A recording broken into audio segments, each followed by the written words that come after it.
On commence donc cette émission avec la sénatrice du jour, Christine Lavarde, sénatrice Les Républicains des Hauts-de-Seine. Et comme chaque jour, on va commencer par regarder les unes de la presse régionale avec 3 unes que nous avons sélectionnées. D'abord la une de la Dépêche du Midi. Vacances, cet été le budget sera serré alors que pour la première fois depuis 5 ans, le budget des Français s'annonce à la baisse. À la une de l'Est républicain, Macron face au dilemme de la dissolution, puisqu'à partir de demain, le président de la République pourra à nouveau dissoudre l'Assemblée nationale s'il le souhaite. Et puis, à la une du journal La Provence, ce que disent les cahiers de doléances hérités de la crise des Gilets jaunes de 2018. Quelle une choisissez-vous, Christine Lavarde? Celle du milieu. Sur la dissolution? Exactement. Donc vous le disiez justement, demain, le président de la République retrouve son pouvoir de dissoudre l'Assemblée nationale. Va-t-il faire, ne va-t-il pas le faire? Ce qui est certain, c'est qu'il n'y a aucune raison de le faire là dans les jours qui viennent, parce que je pense que si jamais on convoquait les Français au vote en plein pendant les vacances d'été, on aurait un taux de participation extrêmement faible et ce ne serait pas du tout bon pour la démocratie. Et puis au-delà de savoir si le président de la République va appuyer sur le bouton, c'est pour faire quoi et avec quel espoir?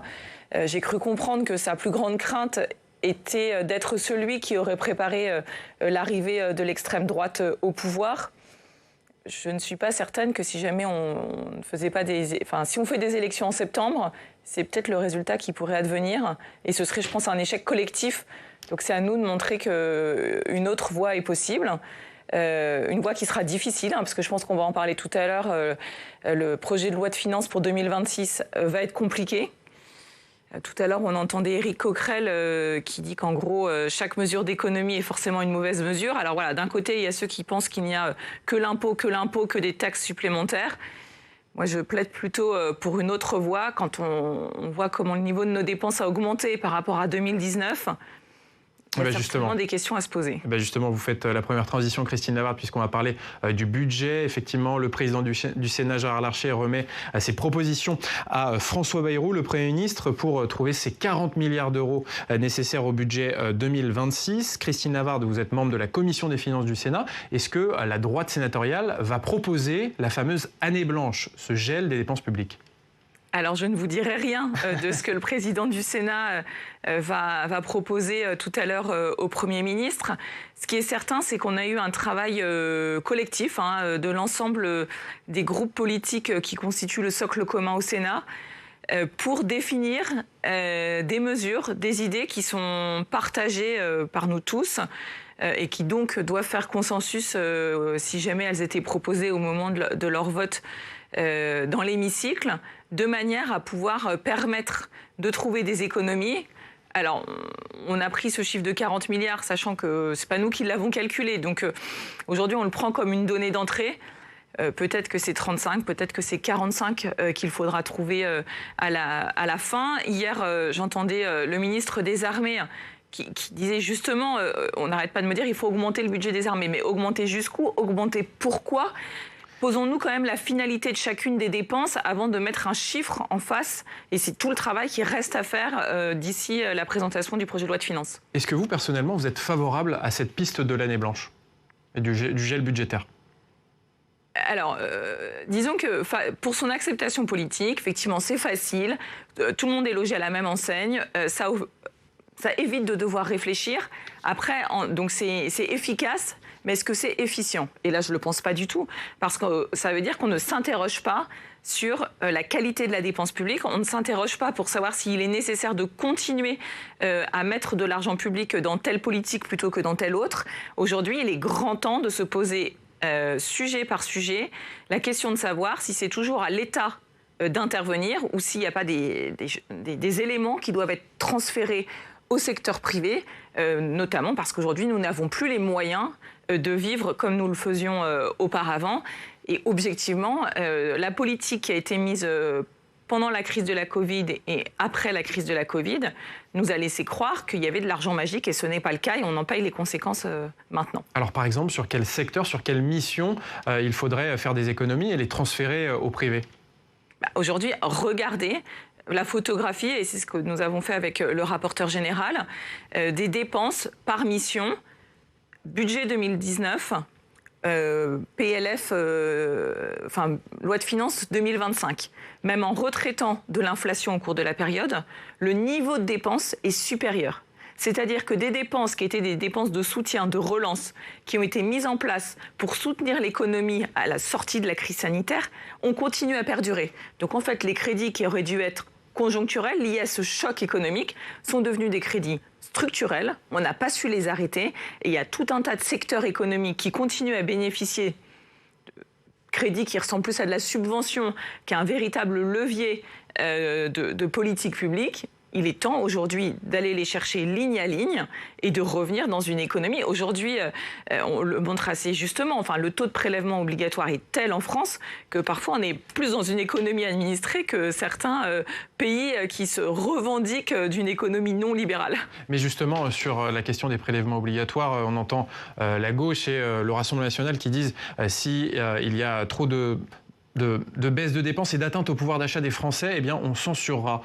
Est-ce que vous n'allez pas être obligé d'accepter certaines hausses d'impôts pour les plus aisés ? Alors, pour ce qui relève de l'extrême gauche et de la gauche, j'entends bien, c'est leur discours. De toute façon, ils n'ont qu'une seule ligne, l'impôt, l'impôt, l'impôt. Et à côté, plus de dépenses, plus de dépenses, plus de dépenses. Pour ce qui concerne le Rassemblement national, j'ai du mal à comprendre cette stratégie, puisque je lis par ailleurs qu'ils essaient d'aller attirer à eux les chefs d'entreprise, les acteurs de l'économie.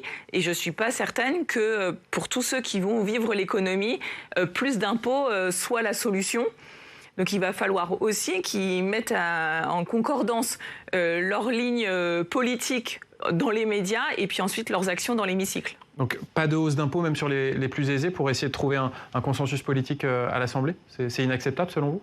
Alors, en tout cas, c'est les propos que nous avons notamment pu tenir au moment où nous avons rejeté la taxe Zuckman, c'est-à-dire pas d'impôt pour l'impôt. Par contre, avoir des mesures qui permettent l'évitement fiscal, qui permettent l'optimisation fiscale et qui en fait ont pour conséquence que chacun paye un impôt juste. Ça, nous y sommes favorables et c'est ce que nous avons fait notamment avec le dispositif anti-Koum-Koum. Mais là, vous voyez, c'est du cas par cas, c'est très ciblé. C'est pas un discours général de on augmente les impôts pour trouver des recettes et ensuite équilibrer le budget. Alors, anti-Koum-Koum, juste rapidement pour expliquer aux téléspectateurs. C'est une taxe d'optimisation sur les dividendes des banques, pour faire très simple. Alors, il y avait une piste d'économie qui avait été évoquée il y a quelques mois par le gouvernement. Elle concernait les agences de l'État et opérateurs publics. Et justement, vous avez mené une commission d'enquête sur ce sujet. On en parle avec notre journaliste Clémentine Louise qui a réalisé un documentaire justement sur les agences de l'État.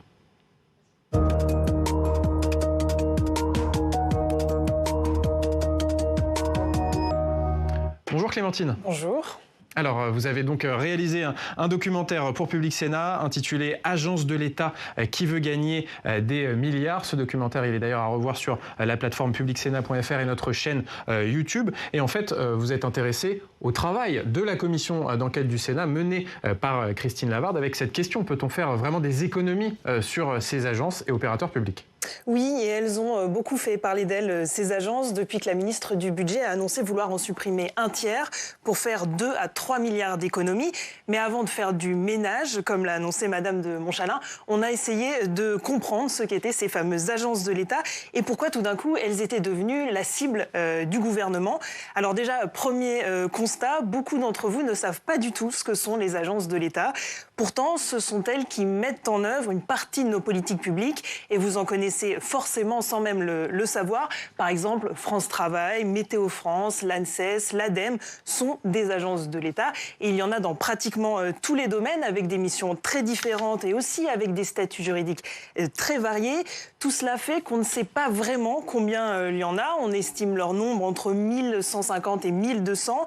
Et si le paysage médiatique est aussi vaste et aussi dense, eh bien c'est parce qu'on a créé de façon un peu mécanique toujours plus d'agences pendant près de 50 ans. Écoutez Maroun Edé, qui est philosophe et essayiste politique, nous parler de la genèse de ces agences. C'est quelque chose qui date des années 1980-90, qui vient notamment du New Public Management. Et à la base, ça vient en particulier de Margaret Thatcher. Et donc, c'est l'idée que les ministères, en fait, seraient trop lourds, trop inefficaces. Et donc, il faut créer, à côté des ministères, des agences pour pouvoir court-circuiter, en fait, ces ministères et avoir un État qui est plus efficace et moins coûteux. Le problème, c'est que c'est devenu un réflexe, lorsque cela dysfonctionne, de créer une agence supplémentaire en se disant elle sera plus facile à piloter, sauf que cette agence va créer un échelon de pilotage supplémentaire et finalement alourdir toute la structure. On vient de l'entendre, Marounédé parle d'un réflexe lorsqu'il y a un sujet à traiter, de créer une agence. Madame Lavarde, vous consacrez une large partie de votre rapport à montrer que ces agences se sont effectivement développées au cas par cas, sans vraiment repenser le paysage administratif dans son ensemble. Aujourd'hui, à quoi ressemble ce panorama des agences et comment on en est arrivé là ? Je pense que vos propos l'illustrent en fait. C'est illisible. C'est un peu un patchwork et effectivement, on n'a pas eu de logique, de stratégie pour créer ces agences. C'est-à-dire que si au début des années 1990, il y avait effectivement cette théorie du New Public Management, il y avait une sorte un peu de philosophie pour organiser l'action publique, depuis, on a créé une agence dès qu'on avait un problème. Alors des problèmes qui peuvent être de nature très, très diverse. On voulait pouvoir recruter un certain niveau de compétences et les règles d'emploi dans l'administration publique ne le permettaient pas. On crée une agence pour pouvoir recruter. On voulait pouvoir mettre en place des crédits budgétaires avec de la pluriannualité. On crée une agence, ce qui en soi est un peu faux, puisque le budget de chacune de ces agences est soumis au vote du Parlement et le Parlement vote un budget annuel. Donc finalement, la pluriannualité, on peut la gérer de la même manière que dans les missions ou dans les agences, enfin sur le budget de l'État ou dans les agences. Et puis alors le dernier cas de figure, on a un problème, on crée une agence en disant qu'on a trouvé la solution. Voilà, ça donne le sentiment aux Français qu'on agit tout de suite, sans même se poser la question d'est-ce qu'on n'a pas des objets qui existent déjà. Et l'exemple qu'on donne et qui marque les esprits, parce que tout le monde voit de quoi on fait référence, la cathédrale Notre-Dame brûle, on veut la rénover très rapidement, la restaurer très rapidement pour les Jeux Olympiques. On crée un établissement public qui va être chargé des travaux, alors même qu'au sein du ministère de la Culture, on avait déjà 2 structures administratives qui existaient. Alors, vous venez d'en parler, à force de créer des agences, on a beaucoup parlé de doublons. Alors, un doublon, qu'est-ce que c'est ? Ce serait 2 agences ou une agence et un ministère qui auraient en fait des missions qui se recoupent.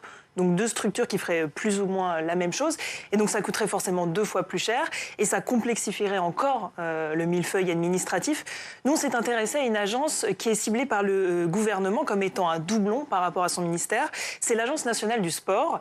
Cette agence, elle a été créée en 2019 pour accompagner le sport de haut niveau et en même temps la pratique amateur, donc les clubs, les associations. Elle chapeaute donc une grande partie des acteurs du sport en France, notamment les fédérations sportives. Et on s'est intéressé à l'une de ces fédérations, c'est la Fédération française de natation. On est allé les rencontrer. Et là-bas, depuis la création de l'agence, donc il y a 6 ans, eh bien, le travail s'est un petit peu complexifié.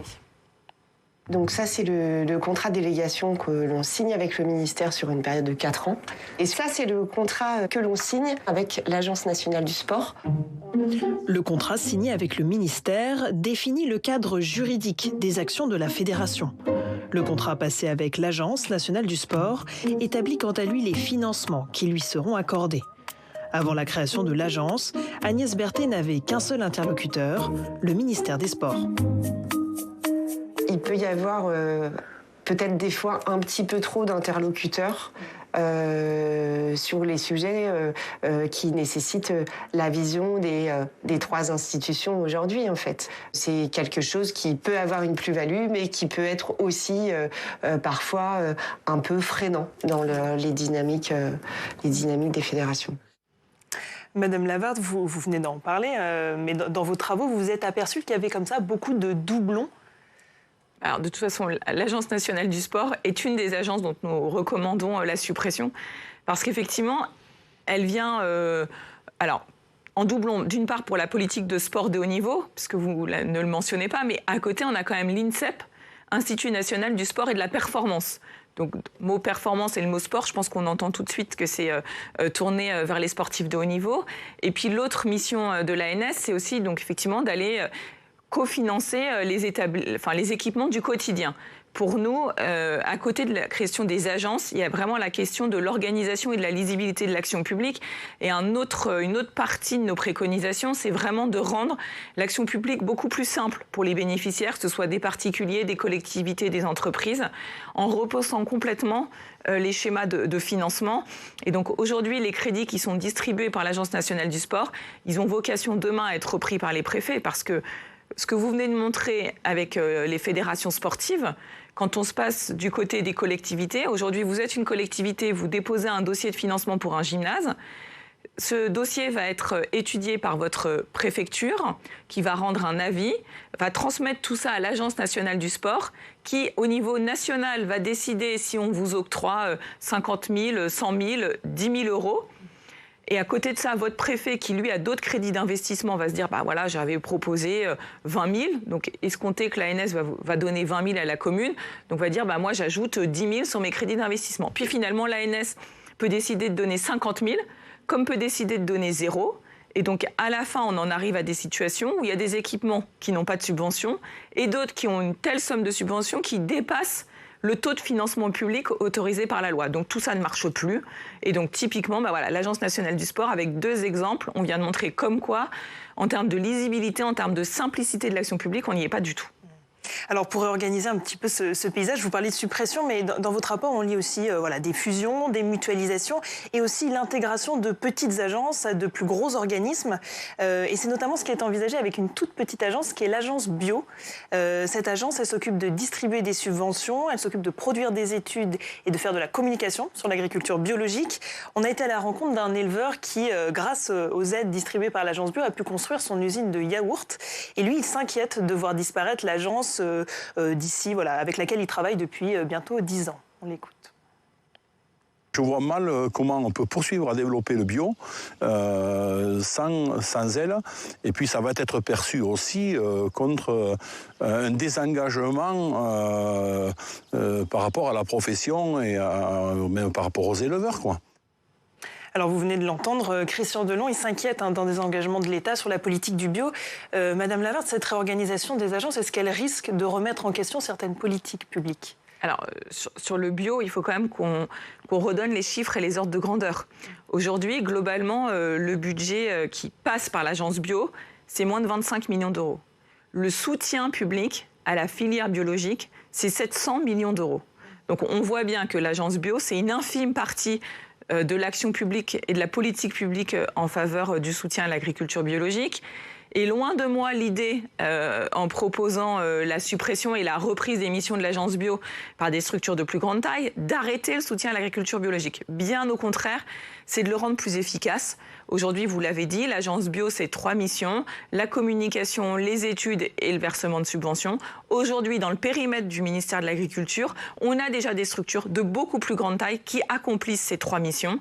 Donc, en reprenant les missions et en les mutualisant, on aura une force de frappe beaucoup plus importante pour le soutien à l'agriculture biologique. Et puis, dernière question sur ce sujet, Christine Lavarde. Le gouvernement estimait qu'il pouvait faire 2 à 3 milliards d'euros d'économies sur ces agences de l'État. Au terme de votre travail, de votre enquête, est-ce que c'est possible ? Alors, il faut bien dissocier quand on parle des agences de ce qui est lié au seul fait que les agences existent et que les crédits ne sont pas distribués, dépensés directement par l'administration centrale ou l'administration déconcentrée, c'est-à-dire les préfectures, et ensuite les politiques publiques qui sont mises en œuvre par ces agences. Le mandat de notre commission d'enquête, c'était pas de s'attaquer aux politiques publiques, mais c'était de s'attaquer en gros au fonctionnement et à l'organisation de l'État entre les agences d'un côté et l'État de l'autre. Et ce que nous montrons, c'est que le seul fait qu'il y ait un peu cette multiplicité des acteurs, qu'il y ait parfois de la redondance, qu'on soit obligé de créer des comités de coordination pour s'assurer que 2 acteurs ne font pas la même chose, on estime que si on poussait la rationalisation au maximum, on peut escompter entre 500 et 550 millions d'euros d'économies. Et ce n'est pas des économies qui se font d'un claquement de doigts. Ça nécessite quand même une vraie volonté de vouloir rationaliser. Après, les politiques publiques, c'est autre chose. Et c'est là qu'on trouvera des milliards. Mais à ce moment-là, effectivement, et comme je l'ai dit, il faut avoir du courage parce que ça veut dire que ce sont des subventions en moins qui seront versées aux différents acteurs économiques. Donc on est loin des 3 milliards d'euros promis par le gouvernement si en tout cas on touche uniquement au fonctionnement de ces agences de l'État. Si on touche uniquement à l'organisation de l'État, effectivement, on en est loin. Merci beaucoup Clémentine pour toutes ces explications et je rappelle votre documentaire sur Public Sénat intitulé Agence de l'État qui veut gagner des milliards à revoir sur le site publicsénat.fr, également la chaîne YouTube de Public Sénat. Merci beaucoup Clémentine. Merci. On continue cette interview Christine Lavarde en parlant des énergies renouvelables. C'est un sujet qui divise de plus en plus le socle commun du gouvernement. Alors demain, il y a l'examen au Sénat de la proposition de loi du sénateur Daniel Grémier sur l'avenir énergétique de la France et dans ce contexte, eh bien, les Républicains et notamment Bruno Retailleau ont signé une tribune la semaine dernière dans Le Figaro où ils demandent un arrêt du financement public de l'éolien et du solaire. Est-ce que vous êtes d'accord avec cette proposition ? Alors, il faut aussi... sur l'arrêt du financement, en tant que tel, je n'ai pas de difficulté parce qu'aujourd'hui, ces technologies sont devenues matures. Donc, elles n'ont plus besoin du soutien public pour se développer. Et d'ailleurs, pour ce qui concerne le solaire, on est déjà arrivé à ce niveau-là puisque le gouvernement a pris très récemment un texte de nature réglementaire qui vient diminuer drastiquement le niveau des tarifs d'obligation d'achat. Et donc, là, dans le nouveau régime de prix, désormais, presque le solaire même vient à rapporter de l'argent dès lors que les prix sur le marché de l'électricité évoluent à la hausse. Donc, il y a... Sur le solaire, on y est déjà. Par contre, ça ne va pas se matérialiser immédiatement dans le projet de loi de finances, puisque aujourd'hui, les engagements que l'État prend sont sur 20 ans. Donc, on continue à payer les sommes prises antérieurement. Et aujourd'hui, pourquoi est-ce que le solaire coûte aussi cher ? C'est qu'on paye les installations qui ont été mises en œuvre sous un régime de prix qui a été défini en 2006, à des niveaux de prix qui étaient énormes, 650 € du mégawattheure pour les petites installations de particuliers en toiture. Alors ce régime va arriver à extinction. C'est tout ce qui a été mis en œuvre entre 2006, 2008 jusqu'en gros au moratoire de l'année 2010. Donc on voit bien qu'en 2030, on se sera débarrassé de cette charge qui pèse quand même quasiment à hauteur de 2 milliards par an dans les charges de service public de l'électricité. Et alors sur l'éolien, pourquoi s'attaquer à l'éolien de la part des Républicains ? Pourquoi vouloir arrêter le financement public ? Parce qu'on a l'impression que c'est une énergie d'avenir, alors pourquoi peut-être freiner ce développement en arrêtant les subventions publiques ? Sur l'éolien, il faut aussi distinguer deux familles d'installations. Je suis désolée d'être aussi précise, mais je pense que c'est important. Ah, vous êtes une spécialiste du sujet. Il y a l'éolien terrestre, et donc là on voit bien qu'il y a une opposition forte qui est qu'effectivement, quand on a de l'éolien, ça change les paysages, et on le voit à longue distance, surtout si c'est de l'éolien situé en plaine. Et puis après, il y a l'éolien en mer. Et là aussi, l'éolien en mer, aujourd'hui, il y a un rejet, on ne veut pas le voir depuis les côtes.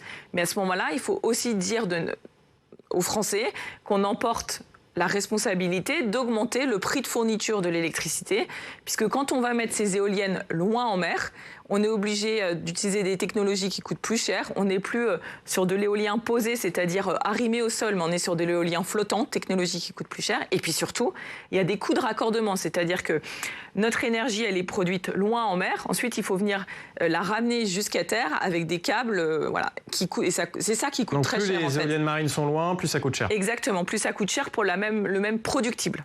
Donc globalement, vous êtes favorable à cette tribune de Bruno Retailleau ? En tout cas, moi, je suis pour la liberté, c'est-à-dire qu'aujourd'hui, si quelqu'un estime qu'il a sa propre rentabilité à vouloir installer des panneaux solaires chez lui, il faut le laisser le faire, mais par contre, il faut le faire sans soutien public. On finit par une question politique sur l'avenir du président de la République dans les prochaines années, même après son mandat en 2027. On va l'écouter. Je suis là pour vous dire merci. Je suis là pour vous dire soyez fiers. Et je suis là pour vous dire j'ai encore besoin de vous et je compte sur vous. Pour les 2 ans qui viennent, chaque jour, pour dans 2 ans. Mais j'ai aussi besoin de vous pour dans 2 ans, pour dans 5 ans, pour dans 10 ans. Parce que vous serez là. Et parce que comptez sur moi, je serai là avec vous. Voilà Emmanuel Macron qui était ce week-end devant les jeunes de son parti. J'ai besoin de vous pendant 5 ans, 10 ans. Est-ce qu'une candidature d'Emmanuel Macron en 2032, ce serait souhaitable ?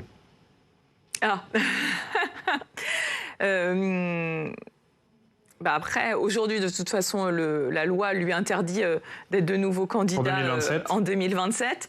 Après, est-ce que ce serait souhaitable que la France devienne un peu comme d'autres régimes, la Russie, où quand le président de la République ne peut plus se présenter, il devient Premier ministre, et son Premier ministre qui devient président de la République, on voit que ce sont des régimes qui n'ont pas tout de la démocratie. Voilà, donc ce ne serait pas souhaitable pour le renouvellement démocratique. Merci beaucoup, Christine Lavarde, d'avoir été notre sénatrice du jour. Votre interview est à retrouver en podcast.